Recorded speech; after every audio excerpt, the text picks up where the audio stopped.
I got a new chimney sweep. This one works with your cordless drill, and they fit right in each other. Push the button and it locks, and they're flexible. The SootEater, it's 24 feet of rods. My chimney's 30 something feet, so I got 2 of them.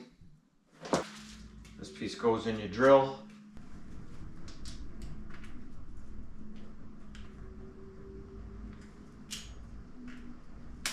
Like that.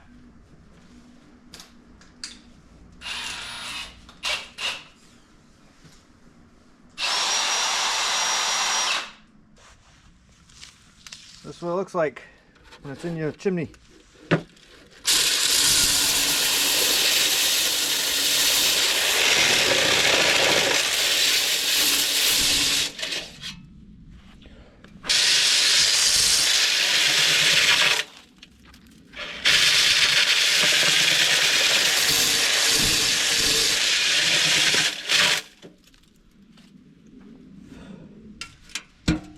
That's pretty clean.